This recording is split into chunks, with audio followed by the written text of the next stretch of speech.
Hello guys, नमस्कार। कैसे आप सब?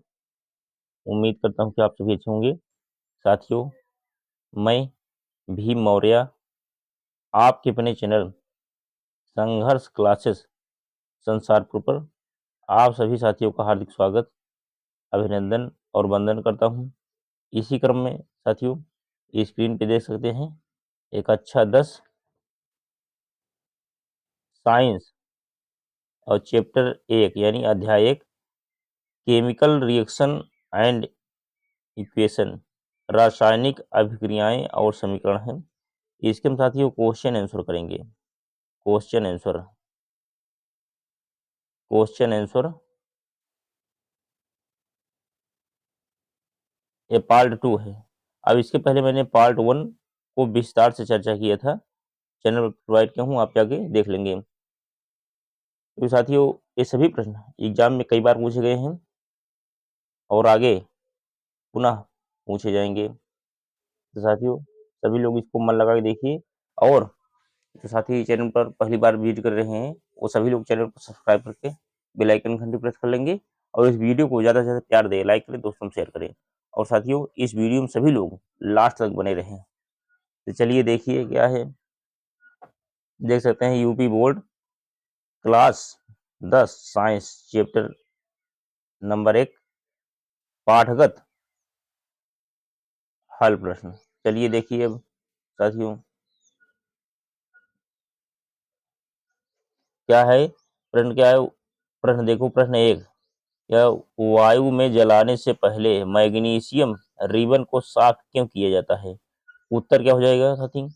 वायु में जलाने से पहले मैग्नीशियम रिबन को रेगमाल से रगड़ कर साफ कर देते हैं, ताकि मैग्नीशियम ऑक्साइड और मैग्नीशियम कार्बोनेट की परत हट जाए, जो वायुमंडलीय ऑक्सीजन और सीओ से अभिक्रिया के फलस्वरूप रिबन पर बना था। ऐसा करने पर मैग्नीशियम रिबन आसानी से जलने लगता है। स्क्रीनशॉट ले लीजिए साथियों, बहुत महत्वपूर्ण है। ये एग्जाम में इस बार भी आया था और अगली बार भी आया था, और ये हमेशा पूछे जा रहे हैं क्वेश्चन, इसलिए मैंने टाइप कर दिया हूँ पूरा। साथियों, इसको बनाने में बहुत टाइम लगा, तो आप लोग सभी लोग इसे प्यार दें, लाइक करते रहें। लाइक जरूर करना है, क्योंकि बेचारा जिन नहीं पढ़ना है वो करे, हम बाद में करेंगे नहीं। अगर अच्छे नंबर से पास होना है आपको, तो संकल्प भी आपको लेना पड़ेगा, लाइक करना पड़ेगा, शेयर करने पड़ेगा, तभी जो है आप लोग सपोर्ट में रहेंगे। तो मैं भी आपके लिए अध्ययन कराता रहूँगा इसे। देखिए अब दूसरा प्रश्न क्या है। निम्नलिखित रासायनिक अभिक्रियाओं के लिए संतुलित समीकरण लिखिए। अब क्या है, पहला क्या है, hydrogen plus chlorine, hydrogen chloride बना। अब उसका barium chloride aluminium sulphate, barium sulphate plus aluminium chloride. तीसरा है सोडियम प्लस जल, फिर अभिक्रिया हुई सोडियम हाइड्रोक्साइड प्लस हाइड्रोजन। देखिए पहले का आंसर ये है, पहले का आंसर क्या है, H2 प्लस Cl2 यानी 2HCl, 2HCl बन गया। अति दूसरा क्या है, 3BaCl2 AQ plus Al2SO4 3AQ, फिर अभिक्रिया हुई 3BaSO4 प्लस 2AlCl3। और तीसरा क्या है, 2Na प्लस 2H2O, और अभिक्रिया हुई 2NaOH प्लस H2। चलिए स्क्रीनशॉट ले लीजिए साथी, स्क्रीनशॉट लेते रहे आप लोग।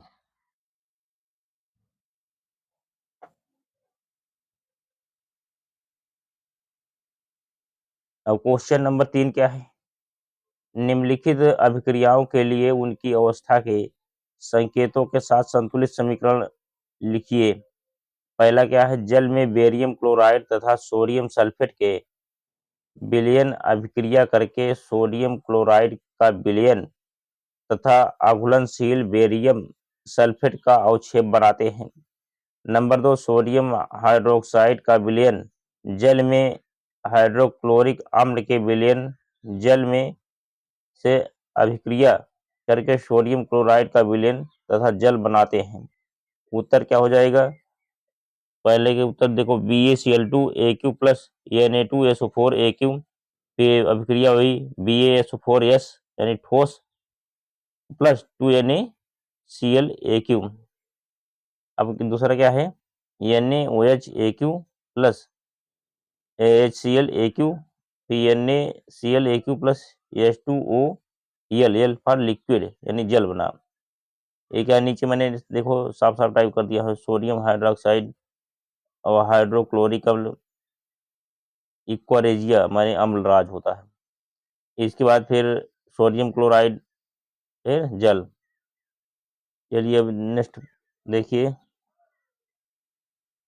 अब इसमें प्रश्न एक क्या है, किसी पदार्थ X के विलयन का उपयोग करके सफेदी करने के लिए होता है। उत्तर पहला क्या है, पदार्थ X का नाम तथा इसका सूत्र लिखिए। नंबर 2, फर्स्ट में लिखे पदार्थ X की जल के साथ अभिक्रियाएं लिखिए। उत्तर क्या हो जाएगा, पदार्थ X का नाम बिना लिए, पदार्थ X का नाम बिना बुझा चुना हुआ है, बुझा हुआ चूना है, जिसका नंबर 2, पदार्थ X अर्थात CaO की जल के साथ अभिक्रिया इस प्रकार होती है, CaOS प्लस H2O लिक्विड यानी CO कैल्शियम ऑक्साइड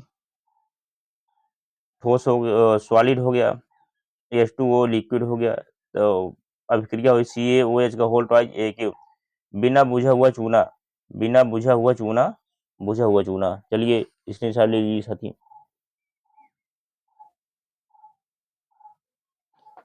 अब नंबर 3 क्या क्वेश्चन, निम्नलिखित अभिक्रियाओं के लिए उनकी अवस्था के संकेतों के साथ संतुलित समीकरण लिखिए।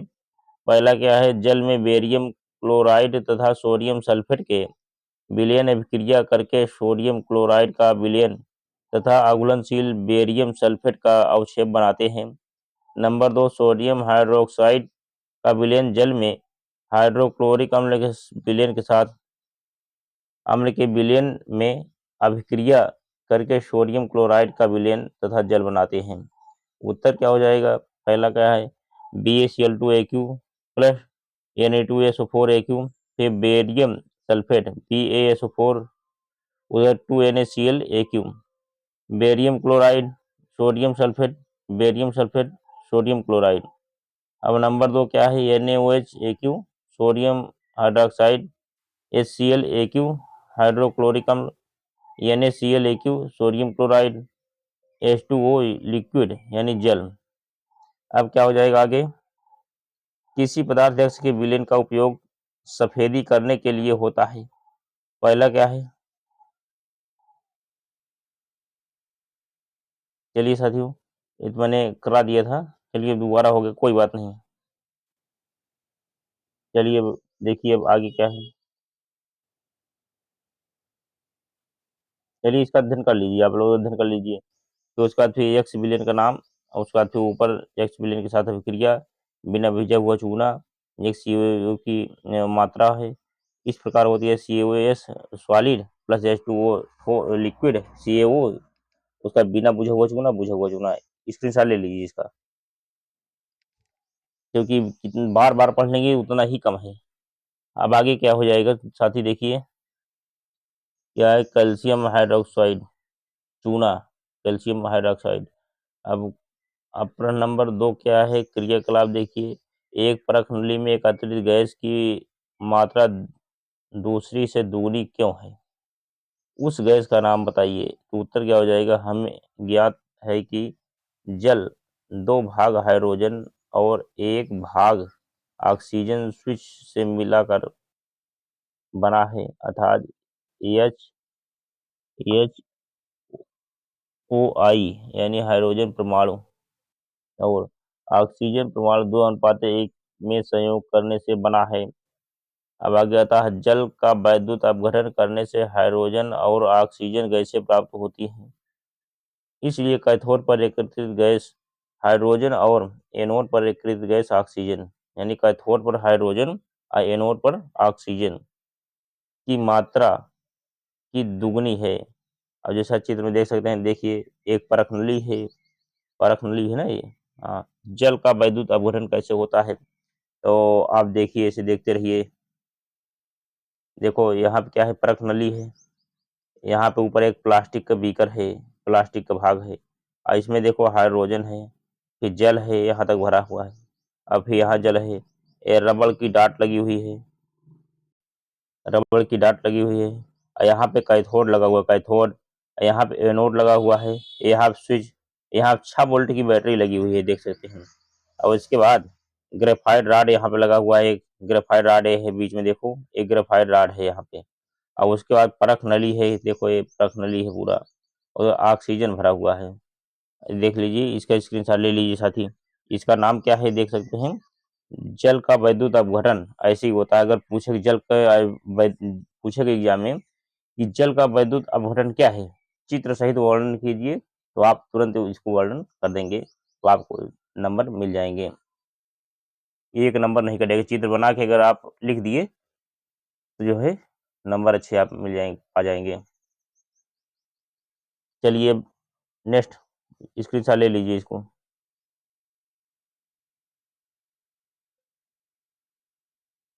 अब ऐसे नेक्स्ट प्रश्न है, क्या है,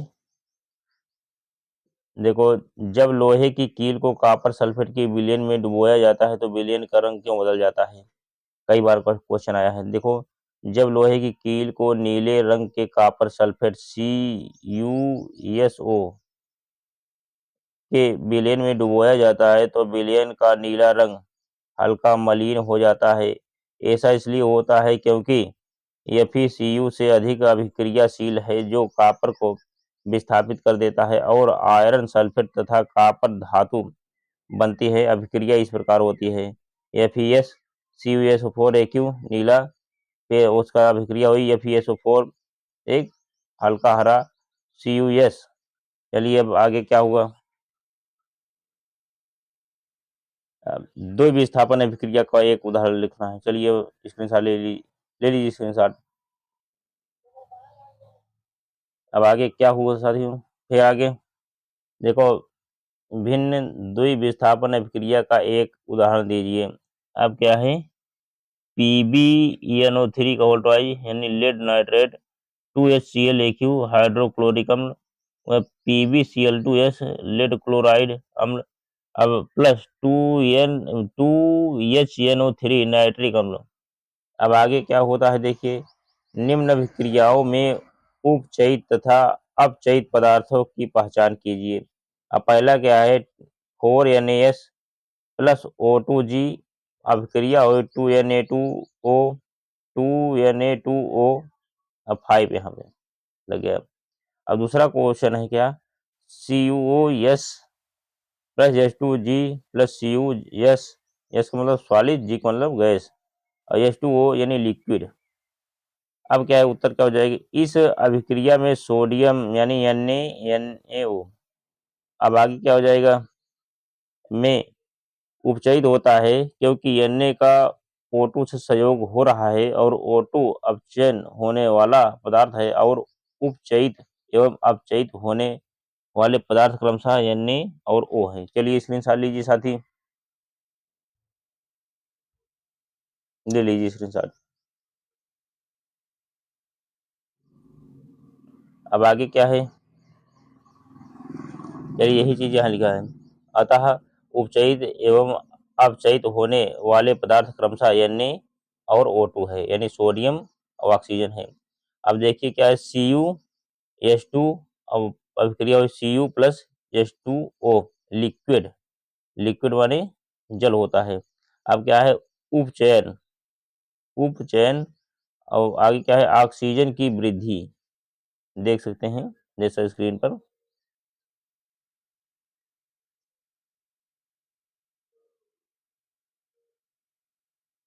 अब यहाँ पे देखिए, Cu पहले है, देखो Cu है, Cu यहाँ पहले हो गया, और O यहाँ बाद में, O है, अब देखो फिर H2 यहाँ चला गया, O यहाँ लग गया, लास्ट में O यहाँ लग गया। चलिए स्क्रीनशॉट ले लीजिए।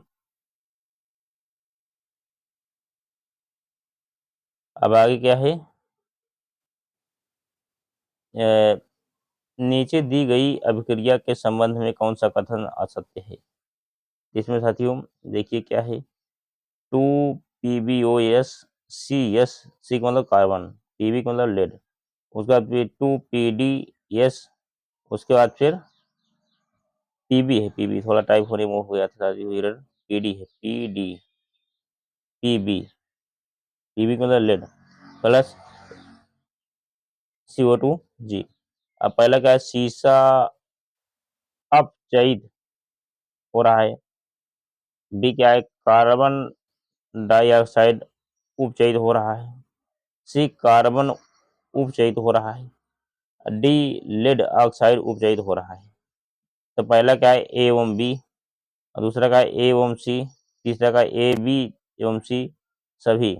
इसमें क्या सही हो जाएगा, उत्तर हो जाएगा पहला ए और बी, ए और बी जो है सही है, करेक्ट। अब क्वेश्चन नंबर दीजिए, देखिए क्वेश्चन नंबर 2 क्या है, Fe2O3 प्लस 2AEL अभिक्रिया हुई Al2O3 प्लस 2Fe। अब क्या है, ऊपर दी गई अभिक्रिया किस प्रकार की है।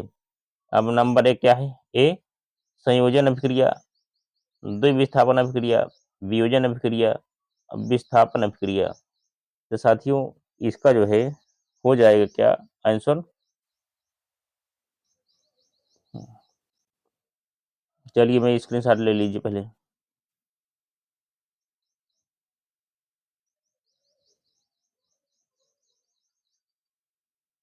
हाँ देखिए, तो इसमें हो जाएगा विस्थापन अभिक्रिया। विस्थापन अभिक्रिया कहाँ है,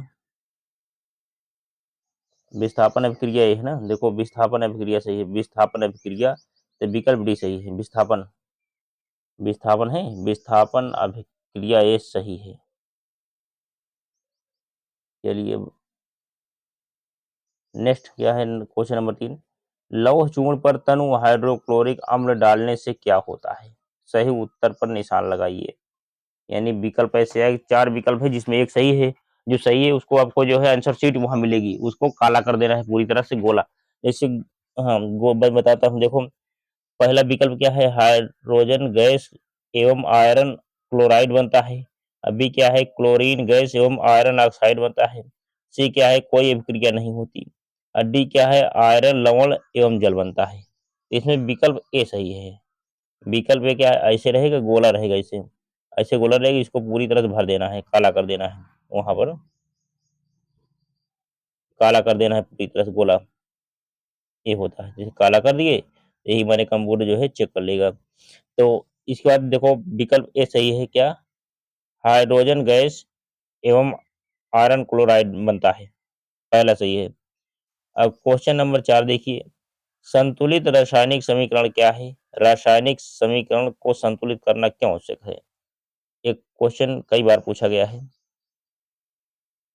जब किसी रासायनिक समीकरण में विभिन्न तत्वों के परमाणुओं की संख्या बाईं ओर यानी लेफ्ट हैंड साइड LHS तथा दाईं ओर RHS राइट हैंड साइड में बराबर होती है तो उसे संतुलित रासायनिक समीकरण कहते हैं। अर्थात अभिकारकों में तत्वों के कुल परमाणुओं की संख्या बराबर उत्पादों में तत्वों के कुल परमाणुओं की संख्या। रासायनिक समीकरण को संतुलित करना इसलिए आवश्यक होता है क्योंकि किसी भी रासायनिक अभिक्रिया में द्रव्यमान का न तो निर्माण होता है न ही विनाश, अर्थात उत्पाद तत्वों का कुल द्रव्यमान बराबर अभिकारक तत्वों का कुल द्रव्यमान। अतः रासायनिक समीकरण में द्रव्यमान के संरक्षण नियम का पालन होता है। चलिए साथी स्क्रीनशॉट लीजिए, इसका देख लीजिए, स्क्रीनशॉट ले लीजिए। नेक्स्ट अब क्या है, क्वेश्चन नंबर 5, निम्न कथनों को रासायनिक समीकरण के रूप में परिवर्तित कर उन्हें संतुलित कीजिए। एक है, नाइट्रोजन हाइड्रोजन गैस से संयोग करके अमोनिया बनाता है। हाइड्रोजन सल्फाइड गैस का वायु में दहन होने पर जल एवं सल्फर डाइऑक्साइड बनता है। से एल्युमिनियम सल्फेट के साथ अभिक्रिया कर बेरियम क्लोराइड एल्युमिनियम क्लोराइड एवं बेरियम सल्फेट का अवक्षेप हो देता है। डी क्या है, पोटेशियम धातु जल के साथ अभिक्रिया करके पोटेशियम हाइड्रोक्साइड एवं हाइड्रोजन देती है। तो पहला के उत्तर क्या हो जाएगा, 3H2G यानी गैस हो गया, प्लस N2G गैस हो गया, अब फिर अभिक्रिया हुई 2NH3 गैस हो गया। और उसके बाद बी क्या है 2H2SG प्लस 3O2G अभिक्रिया हुई 2H2O लिक्विड प्लस 2SO2G। अब क्या है number C 3BaCl2AQ plus Al2SO4 का होल थ्राइज। अब AQ फिर 2AlCl3AQ प्लस 3BaCl2S। डी क्या है 2KS प्लस 2H2O लिक्विड हो गया, उसका 2KOH प्लस H2G गैस हो गया। अब साथियों स्क्रीन शॉट इसको लेते रहे आप लोग। अब आगे क्या हो जाएगा, अब निम्न रासायनिक समीकरणों को संतुलित कीजिए। अब पहला क्या है HNO3 यानी नाइट्रिक अम्ल, इसके बाद फिर CaOH का होल ट्वाइज CaNO3 का होल ट्वाइज, और उसके बाद फिर H2O। दूसरा क्या है NaOH H2SO4 Na2SO4 plus H2O, फिर NaCl AgNO3 AgCl plus NaNO3। Next क्या है D BaCl2 plus H2SO4 BaSO4 plus HCl। उत्तर क्या होगा संतुलित रासायनिक समीकरण। अब पहला क्या है 2H, पहला क्या साथी 2HNO3AQ प्लस CaOH का होल ट्वाइज AQ CaNO3 का whole twice AQ plus 2H2O, ये यानी आई यानी लिक्विड, आई नहीं रियल है लिक्विड। और दूसरा क्या है बी, देखिए 2NaOH प्लस H2SO4AQ। अब फिर अभिक्रिया हुई, तीर के निशान जहाँ लगे समझो अभिक्रिया हो गई, रिएक्शन हो गया। Na2SO4AQ plus 2H2O liquid. अब सी क्या है NaClAQ प्लस AgNO3AQ, फिर अभिक्रिया हुई, तीर के निशान AgCl प्लस NaNO3 यानी सोडियम नाइट्रेट। उसके बाद बना फिर डी क्या है BaCl2AQ H2SO4, इसके बाद AQ अभिक्रिया हुई BaSO4S प्लस 2HClAQ। चलिए स्क्रीनशॉट लीजिए साथी, स्क्रीनशॉट ले लीजिए।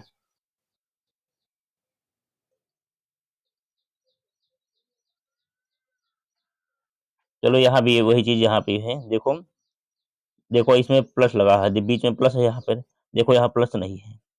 और उसके बाद BaSO4 HCl BaSO4S 2HCl AQ।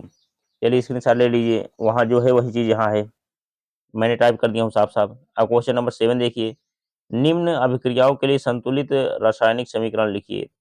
Calcium hydroxide plus hydrogen carbon dioxide, calcium carbonate plus जल बना, इसका सूत्र क्या होगा।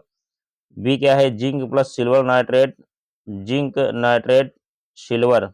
सी क्या है एल्युमिनियम प्लस कापर क्लोराइड, अभिक्रिया हुई एल्युमिनियम क्लोराइड प्लस कापर। अब डी क्या है barium chloride plus potassium sulphate, barium sulphate plus potassium chloride. उत्तर क्या हो जाएगा संतुलित रासायनिक समीकरण। अब आगे क्या हो जाएगा साथी, देखिए विकल्प ए में क्या है, देखो विकल्प ए क्या है CaOH का whole twice AQ plus CO2G, ये अभिक्रिया हुई CaCO3S प्लस H2। अब यही यही चीज इसमें बता रहा है, जो पहले का है वही चीज। दूसरा कौन सा ये है जिंक दिया है, zinc silver nitrate ZnS plus 2AgNO3 AQ, फिर ZnNO3 को होल ट्वाइज AQ 2AgS, फिर आगे से क्या है 2AlS प्लस 3CuCl2 AQ, फिर फिर अभिक्रिया 2AlCl3 AQ 3Cu, उसके बाद फिर BaCl2 AQ plus K2SO4 AQ, फिर अभिक्रिया हुई BaSO4S 2Kgn। चलिए स्क्रीनशॉट ले लीजिए साथी उसका। चलो यहाँ पे है पूरा, यही चीज यहाँ पे लिखा गया है, देखिए यहाँ पे BaCl2 AQ H2SO4 AQ तो हो गया। इस ये देखिए स्क्रीनशॉट यहाँ पे है नीचे, यहाँ पे इसको देखिए, इसको ए लास्ट में स्क्रीनशॉट ले लीजिए।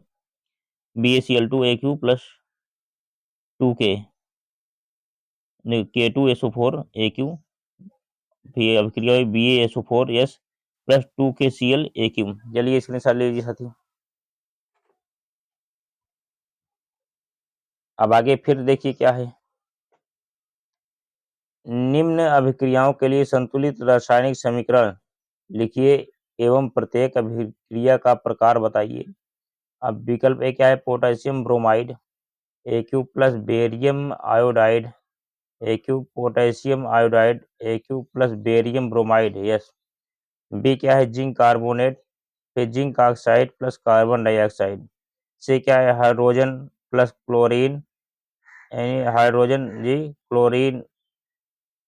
उसके बाद फिर ये माने क्या, क्लोरीन क्या है, सॉलिड है, सॉलिड दे रखा है। ये हाइड्रोजन गैस है, हाइड्रोजन क्लोराइड गैस है। फिर क्या है, डी मैग्नीशियम प्लस हाइड्रोक्लोरिक अम्ल, magnesium chloride AQ plus hydrogen. तो अब देखिए बहुत छोटे छोटे दिया हुआ है, मैं पढ़ दे रहा हूँ, आप लोग इसका अध्ययन कर लीजिए। 2KBr प्लस BaCl2 BaI2 यानी आयोडाइड होता है। ये अभिक्रिया हुई 2KiAQ प्लस BaBr2S। यह द्विविस्थापन अभिक्रिया को उदाहरण, पहला क्या है, द्विविस्थापन अभिक्रिया का उदाहरण है। क्योंकि छोटे में टाइप किए हूँ साथियों। बी क्या है, ZnCO3S, फिर अभिक्रिया हुई ZnOS प्लस CO2 गैस जी। यह वियोजन अभिक्रिया का उदाहरण है, वियोजन का उदाहरण ये है। सी क्या है, H2G प्लस Cl2G, फिर अभिक्रिया हुई 2HClG। यह संयोजन अभिक्रिया का उदाहरण है। चारों उदाहरण है इसमें। और उसके बाद फिर डी क्या है, MgS प्लस 2HCl AQ, ये अभिक्रिया हुई MgCl2 AQ प्लस H2G। यह विस्थापन अभिक्रिया का उदाहरण है साथियों। चारों में हो गया। अब इसका स्क्रीनशॉट ले लीजिए, चारों के स्क्रीनशॉट ले लीजिए, स्क्रीनशॉट ले लीजिए, इससे आपको समझ लेना है कौन कौन कैसे है। चलिए साथियों, द्विविस्थापन अभिक्रिया देखिए ऐसे है। और उसके बाद फिर यह संयोजन अभिक्रिया, वियोजन अभिक्रिया ऐसे देख लीजिए। वियोजन में क्या है, पहले एक है, फिर यहाँ दो भागों में बन गया। संयोजन अभिक्रिया जैसे दो भाग है, लास्ट में देखो एक भाग बचा, इस तरह से समझना है आपको। अब आगे क्या है, ऊष्मा क्षेपी एवं ऊष्मा शोषी अभिक्रिया का क्या अर्थ है, उदाहरण दीजिए। उत्तर क्या हो जाएगा, ऊष्मा शोषी अभिक्रिया एक्सोथर्मिक रिएक्शन, जिन अभिक्रियाओं में उत्पाद के निर्माण के साथ साथ ऊष्मा भी उत्पन्न होती है उन्हें ऊष्माक्षेपी रासायनिक अभिक्रिया कहते हैं। ऊष्मा उत्सर्जन को ए संकेत द्वारा उत्पाद की ओर लिखकर प्रदर्शित किया जाता है। उदाहरण के लिए अब क्या है, सी और उसके बाद फिर एस प्लस O2G, फिर CO2G, ये हो जाएगा। अब ऊष्मा शोषी अभिक्रिया क्या है, जिन अभिक्रियाओं में ऊष्मा का अवशोषण होता है उन्हें ऊष्मा शोषी अभिक्रियाएं कहते हैं। चलिए स्क्रीनशॉट ले लीजिए।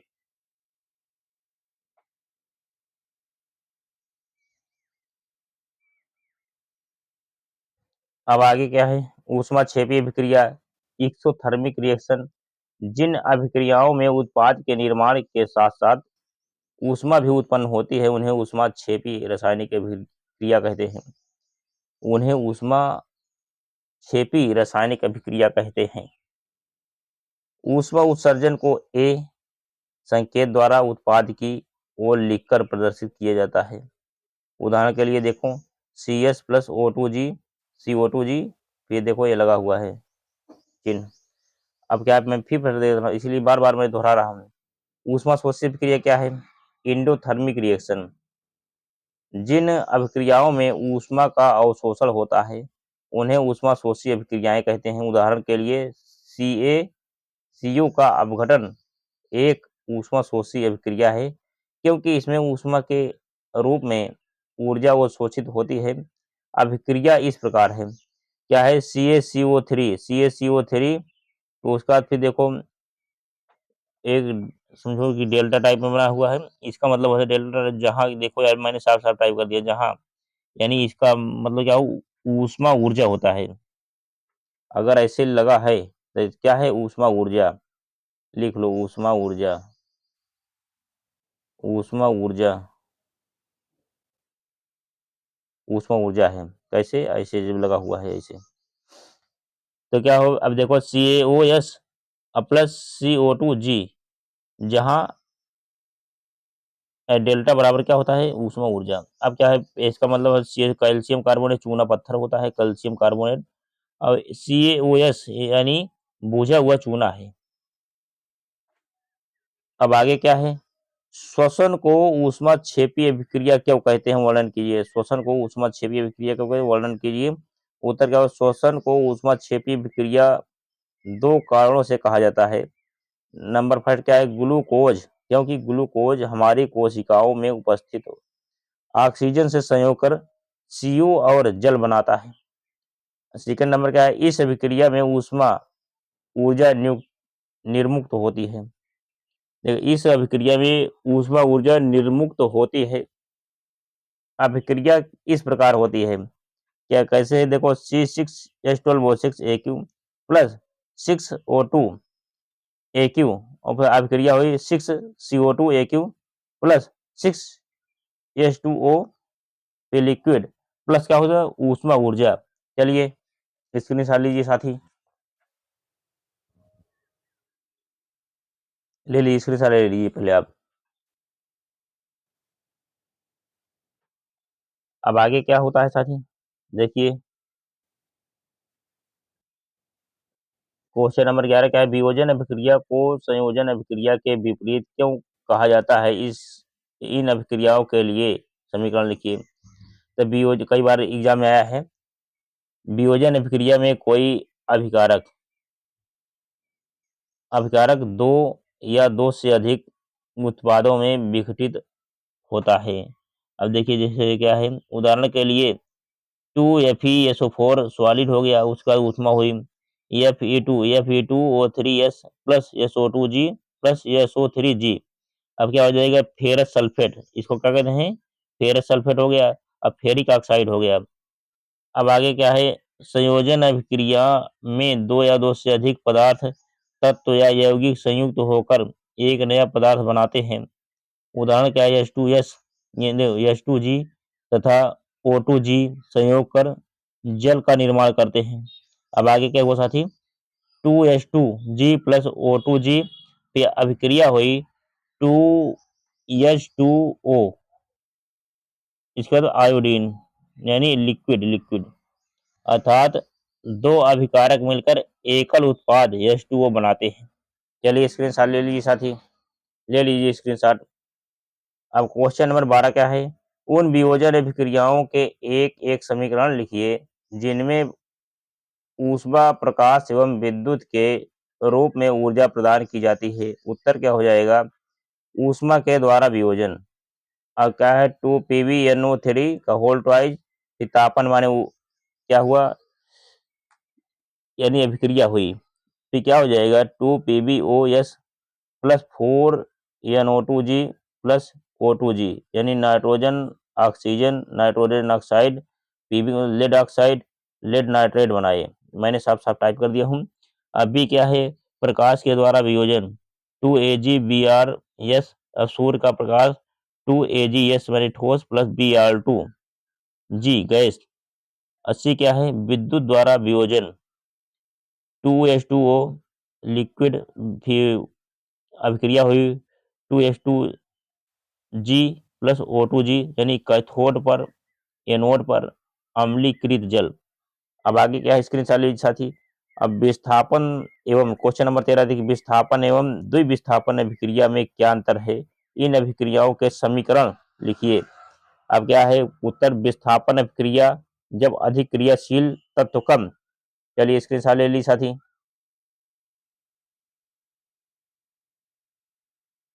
यहाँ भी है, देखो अधिक क्रियाशील तत्व कम क्रियाशील तत्व को उसके यौगिक से विस्थापित कर देता है, तो विस्थापन अभिक्रिया होती है। क्या है, ZnS प्लस CuCl2 Aq, अभिक्रिया हुई ZnCl2 Aq प्लस CuS, यहाँ ZnCu से अधिक क्रियाशील है। अब क्या है, जो CuCl से Cu को विस्थापित कर देता है। अब द्विविस्थापन अभिक्रिया क्या है?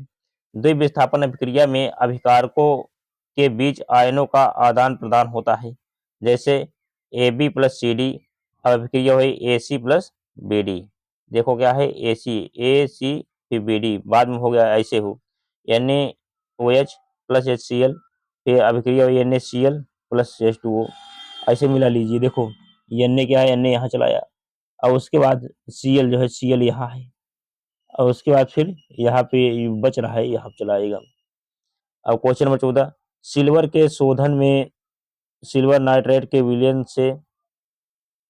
से सिल्वर प्राप्त करने के लिए कॉपर धातु द्वारा विस्थापन किया जाता है। इस प्रक्रिया के लिए अभिक्रिया समीकरण लिखिए। उत्तर क्या हो जाएगा, CuS प्लस 2AgNO3 और फिर अभिक्रिया हुई CuNO3 का होल ट्वाई AQ प्लस 2AgS। देख लीजिए इसको। अब इसमें देखो, जैसे ए है यहाँ पे, देखो ए यहाँ पे लग गया, और सी यहाँ है तो सी यहाँ लग गया, अब बी यहाँ है तो बी यहाँ लग गया, डी यहाँ है तो डी यहाँ लग गया। ऐसे समझ लेना है आपको द्विविस्थापन अभिक्रिया के लिए। अब आगे क्या है, क्वेश्चन नंबर 15, अवक्षेपण अभिक्रिया से आप क्या समझते हैं, उदाहरण देकर समझाइए। ऐसी रासायनिक अभिक्रिया जिसमें अविलेय लवण बनता है, अविलेय लवण बनता है। चलिए स्क्रीनशॉट लीजिए साथी। अवक्षेपण अभिक्रिया से आप कह सकते हैं ऐसी रासायनिक क्रिया जिसमें अविलेय लवण बनता है जो विलयन से पृथक हो जाता है, अवक्षेपण अभिक्रिया कहलाती है। उदाहरण क्या है, AgNO3 AQ plus NaCl, AgCl यानी क्या है, silver nitrate, sodium chloride, silver chloride, फिर क्या है NaNO3 AQ सोडियम नाइट्रेट हो गया। साथियों स्क्रीनशॉट ले लीजिए। क्वेश्चन नंबर 16 देखिए इसी क्रम पर, ऑक्सीजन के योग से ह्रास के आधार पर निम्न पदों की व्याख्या कीजिए। प्रत्येक के लिए 2 उदाहरण दीजिए। पहला क्या है, अपचयन क्या है, उपचयन क्या है, अपचयन क्या है। उपचयन पहला, अपचयन दूसरा, यानी बी। पहले क्या है, ए पे उपचयन, ऑक्सीडेशन, ऑक्सीकरण का योग या हाइड्रोजन का ह्रास ऑक्सीकरण या उपचयन कहलाता है। जैसे पहला उदाहरण देखिए, 2Cu प्लस O2 अभिक्रिया हुई 2CuO। अध्ययन कर लेना यहाँ क्या है, देखो Cu उपचयित होकर CuO बनाता है। दूसरा क्या है, 2Mg प्लस O2, फिर क्या हो जाएगा 2MgO, यहाँ के Mg उपचयित होकर MgO बनाता है साथियों। अब आगे क्या है, बी क्या है, अपचयन यानी रिडक्शन, ऑक्सीजन का ह्रास या हाइड्रोजन का योग अपचयन कहलाता है। जैसे अब क्या है, CuOS प्लस H2, फिर CuS प्लस H2OG, यानी अपचयन ऑक्सीजन का ह्रास। यहाँ CuO में ऑक्सीजन का ह्रास हो रहा है, इसलिए यह अपचयित हुआ। आगे क्या है साथी, क्वेश्चन नंबर 17, एक भूरे रंग का चमकदार तत्व यक्ष को वायु की उपस्थिति में गर्म करने पर वह काले रंग का हो जाता है। इस तत्व यक्ष एवं उस काले रंग के यौगिक का नाम बताइए। चलिए उत्तर क्या है साथियों, लिख लीजिए।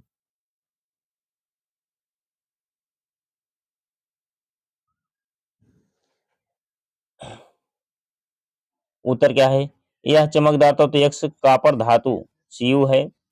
जब इसे वायु की उपस्थिति में गर्म किया जाता है तो यह उपचयित होकर काले रंग का कॉपर ऑक्साइड CuO, यानी डबल एल लिखा हुआ है, उसके बाद CO बनाती है। अभिक्रिया इस प्रकार होती है, 2CuS प्लस O2G अभिक्रिया हुई Cu 2CuOS। अब क्या है, भूरा रंग हो गया, उसके बाद फिर कॉपर, ठीक है। अब क्या है, ऑक्साइड काला रंग। प्रश्न क्या है 18, लोहे की वस्तुओं को हम पेंट क्यों करते हैं। उत्तर, लोहे की वस्तु हवा एवं आर्द्रता के संपर्क में आकर संक्षारित हो जाती है, अतः पेंट करने पर लोहे की सतह पर हवा या नमी आर्द्रता के प्रत्यक्ष संपर्क में नहीं रहती है, जिसके कारण संक्षारण जंग लगना नहीं हो पाता है।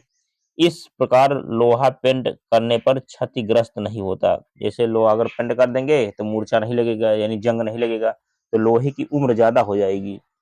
अगर आप नहीं करेंगे, पानी पड़ेगा, घाम खाएगा, उसके बाद जो वो वसा नमी हवा लगेगी तो क्या होगा, वो जो है धीरे धीरे कमजोर होता जाएगा और अंत में नष्ट हो जाएगा। अब आगे क्या है, क्वेश्चन नंबर 19 देखिए। तेल एवं वसा युक्त खाद्य पदार्थों को नाइट्रोजन से प्रभावित क्यों किया जाता है? अब उत्तर क्या हो, तेल एवं वसा युक्त खाद्य पदार्थों को नाइट्रोजन से इसलिए प्रभावित किया जाता है क्योंकि इन पदार्थों में गंध, स्वाद उपचयित होने के कारण बदल जाता है नाइट्रोजन। स्क्रीनशॉट लीजिए साथी।